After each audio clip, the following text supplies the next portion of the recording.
Ayan ang ating stock po tayo ng ating pataba. Para po doon sa ating susunod nating alaga. Ang buwan po ng ating tag-ulan. Ayan. Mahirap na. Kaya importante dyan meron na tayo naka-stock. Sulit naman po mga ka-farmers. Yung ating gamit-gamit nating organic fertilizer. Yan po yung ating mga buko. Tsaka po yung mga bulaklak. Yan. At mulusot na naman ulit ng panibago. Kaya tuloy-tuloy lang. Mga katribya. Yan, no? Sa mga kilikili. Oh.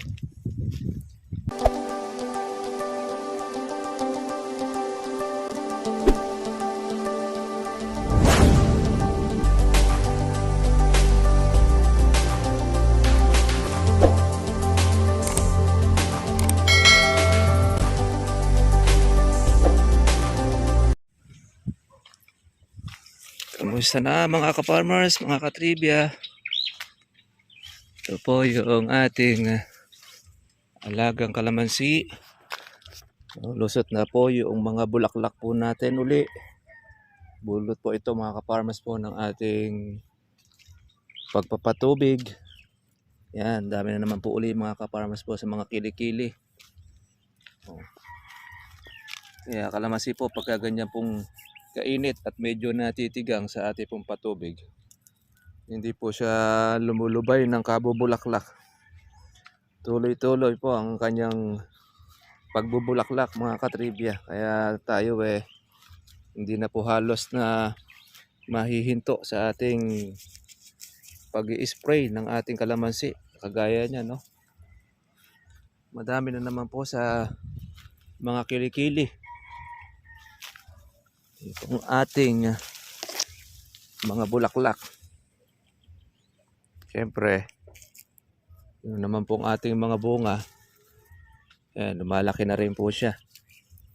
Ang ating pang Mayo. Yan ang una nating alaga. Yan. Kasama po niya pati ang pag-uusbong. Yung usbong po natin, meron po siyang kasama pong bulaklak.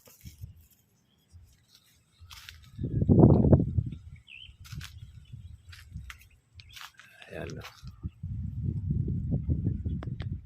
Lahat po ng mga sunong meron siyang mga dala-dala. Ito, pang kuwan na ito mga katribya. Pang July. Itong mga flower natin. Flower. Oh. Yan, lumalaylay na rin po yung ating kalamansi. Ating pong bunga. Yan, ito yung natira. Sabi po noong ating basher, todo ng papangit ng ating mga kalamansi at wala raw mga bunga. Ano kaya gusto niya mga ka-farmers? Hindi naman tayo ay nagmamapuri, hindi bagkos mga ka-farmers ay makikita lang naman natin yan doon sa mga inaani natin. Mahirap na magsalita at video naman po ang nagsasabi naman yan, hindi po kami. Makikita naman ninyo mga ka-farmers kung success ba ang ating alaga, makikita rin naman ninyo doon sa ating mga kalamansi. Ang kagandahan naman ito ay continuous, tuloy-tuloy.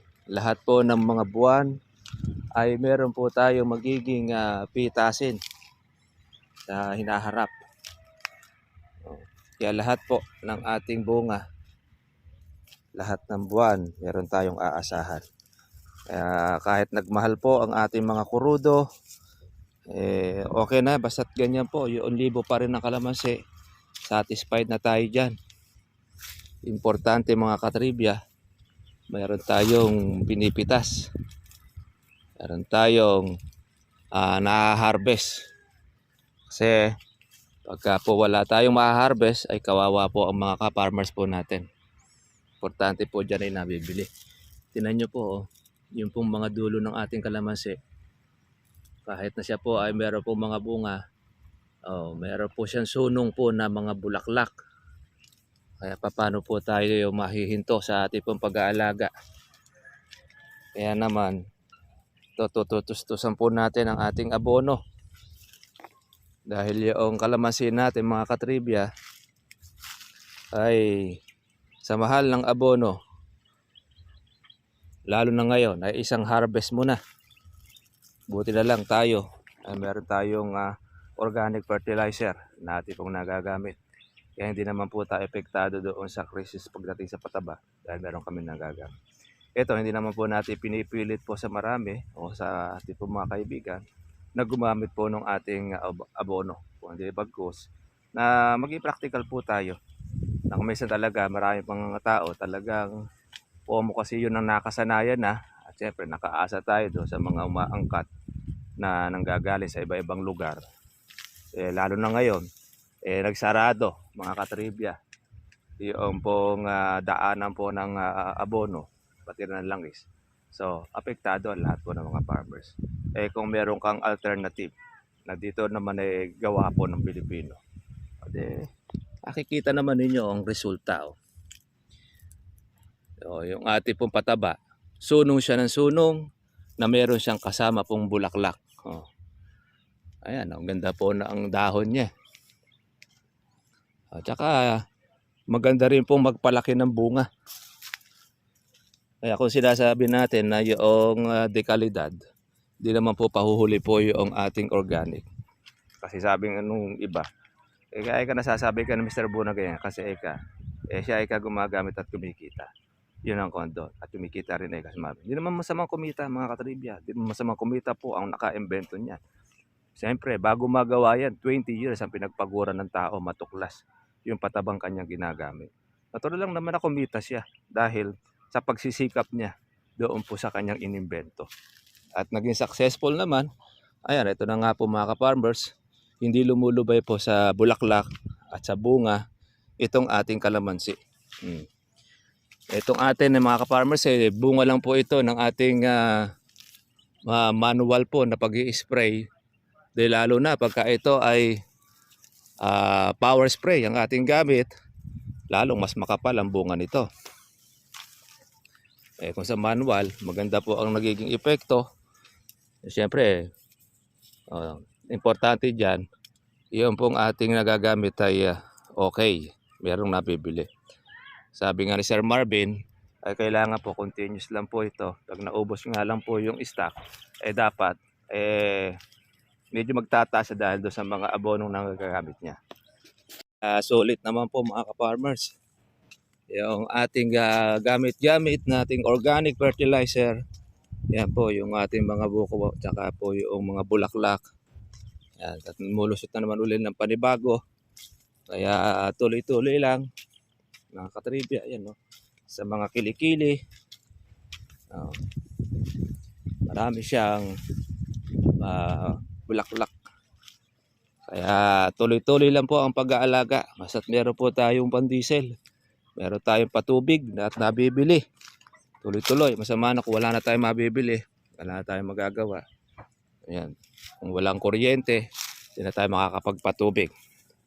Pero hanggat na meron tayong nagagamit, diretso. Sana ay maabutan na rin po ng pag-uulan. Ayan. Kaya yung ating kalamansi. Ayan ang ating certified organic. Ang gamit natin mo kalananay. Marami rin siyang bunga ito. Power spray ang gamit. Kaya mas marami po ang magiging bunga nito. Dahil lahat po noong dulo ay naaabot po ng kanyang spray. Medyo malaki lang po ang gastos. Trivia.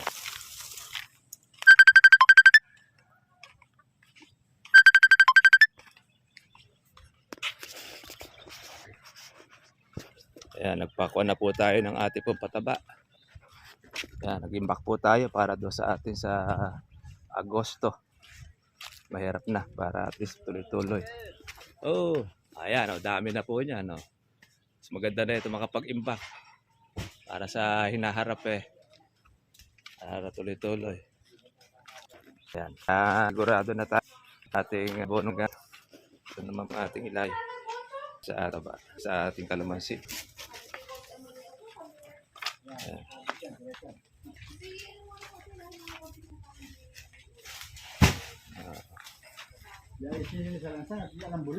Sa sabog sa Agosto.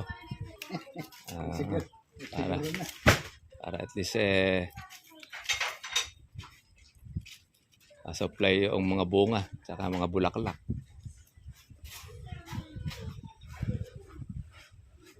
Pagka ganitong walang ibig sabihin yung bunga ng kalamansi, walang gulping napipitas.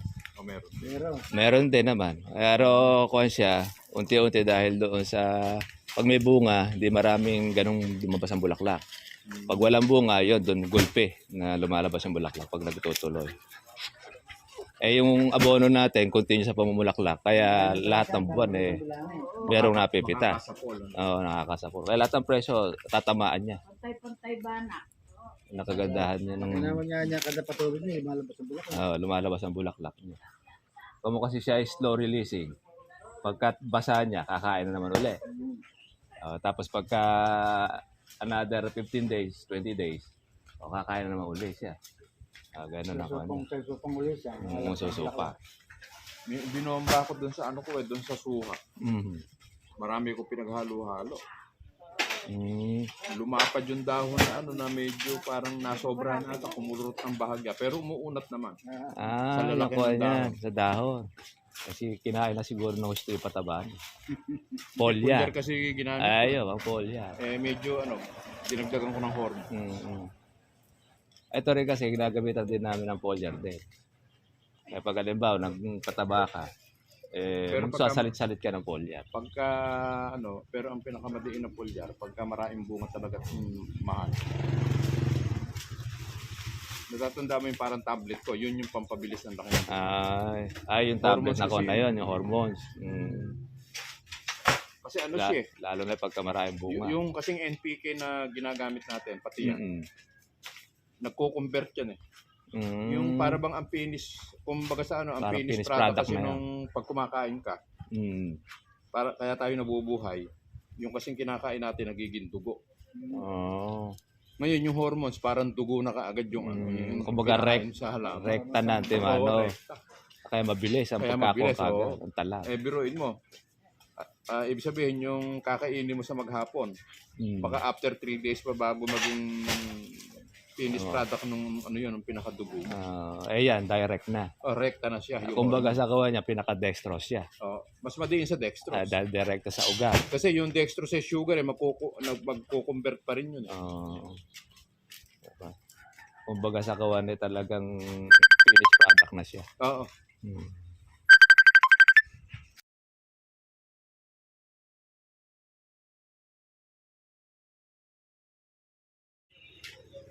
Nag-iimbak na po tayo mga katribya po ng ating pataba para po ito sa patagulan ng buwan natin ng Agosto. Meron tayong isasabog. Magtuloy-tuloy man po ang pagtaas ng presyo ng ating mga abono. At least maka-safe na tayo. Yan, na po natin doon sa bodega yung ating pataba.